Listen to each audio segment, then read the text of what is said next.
The next one's from Luke Smith, our buddy down in Australia, whose country is burning to the ground. Yeah. Right. What's up, Luke? Also, real quick, I just want to thank Mike Holder for sending those tickets again. I will not thank Mike Holder. He didn't send me any tickets. No, I have not received anything. That is tremendous. Really? Wait, so he did send it to Coney, but he didn't send it to you, me or Joe? Yeah.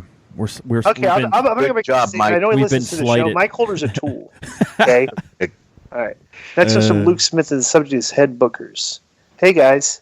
I just seen that Marty Scurll is now re-signed as the head booker of Ring of Honor. What are your thoughts? I had no idea about this, too, by the way. Yeah. I remember when guys like Triple H, Kevin Nash, and Dusty, and even Ric Flair got painted with a negative brush for being on booking teams during their careers. But now the internet sheet guys and the fans put these new guys being heads of creative over like it's the greatest thing in the world.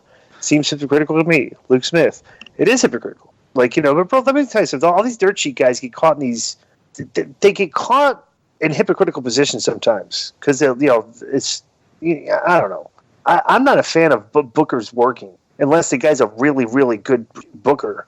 You know what I'm saying? I mean, Cody, you don't usually work when you book, right? No, it's a very thin line because the problem is one of the reasons that bookers have gotten so much heat is because they've hooked up their friends or their sons and themselves. And we've seen that happen.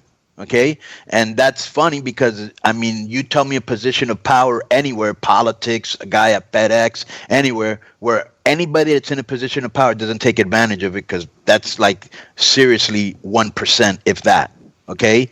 But when you're doing it in wrestling and it's so obvious, of course, a lot of these guys got heat. And I think every person that's been named here probably done that.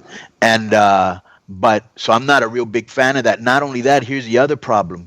When you're over and then you're afraid to book yourself because it's going to look like you're just trying to put you over, you can also hurt yourself. You know what I'm saying? Like I almost think the Young Bucks in AEW losing to everybody, you fans must be wondering, who the fuck are these guys? Sure. Because even though it's a work, I mean, if you went to a movie and the superheroes getting beat up in the very first fucking scene and every scene in the movie, you're like, hey, motherfucker, what did I come to see?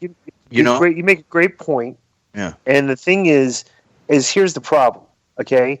Is when you are in the position of the booker and you're a worker, you're immediately put under a different microscope than everybody else. As you should be. Okay? And what it does is the way you react to it is important.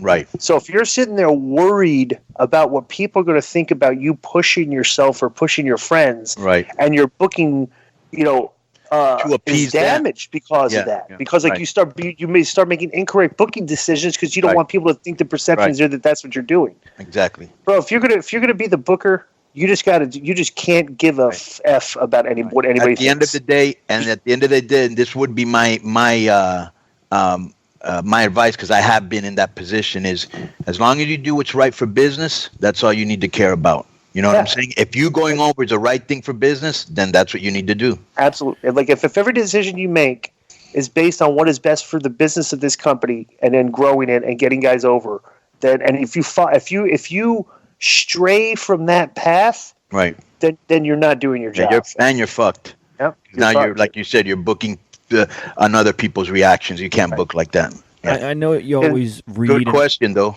Huh? You always read and everything, and guys have said, guys like Dusty and stuff, or Jerry Lawler in Memphis, why would they book themselves on top? It's because, I had to depend on my top guy, so I used myself, and it's funny to me. Well, they were probably the top guy anyways when they got the book. That's probably part of the reason they got it. They were successful drawing and had great ideas. Yeah. You know what I'm saying? That's why Flair did, too. He was the champion. Yeah. But I just wanted to say real quick that it's funny now that the sheets and stuff back in the day used to shit on Dusty's booking so much. The Dusty finish, and Dusty killed Crockett with his repetitive. Well, the thing is, on the Dusty finish, the reason they say that, and it's like, and you see this a lot, is like that thing was so effective, he overdid it. Yeah. And it almost became like, oh, really? Like the other day, Eddie was calling me from Puerto Rico, and he was telling me that Eddie Colon, because they're running Puerto Rico now, him and his cousin and Carlito. Yeah. And so he was telling me this finish that they did for their big, end of the year show. And then I go, oh, yeah, you did a Dusty finish. And he goes, yeah, it was a Dusty finish. So it's a finish that, like, now it hasn't been seen in so long that you could probably get away with it. But back then it worked that they overdid it. What do you think, D.I.? Yeah, I mean, it's just, bro, let me say that everything's been done in wrestling. very difficult finding new things. Like this to get back to this whole question and conversation is that Marty Scurll's a good performer, right? So like he could easily be the top guy there, right? I don't know, bro. It's just very in this day and age of social media. It's just very difficult to navigate these things without getting a ton of criticism for the people that just love to complain all the time. Right. It's funny. You remember when we talked about Marty and where he was going to go? I don't think anyone predicted that he was going to stay with Ring of Honor because that has had such a stink on it as a company in general.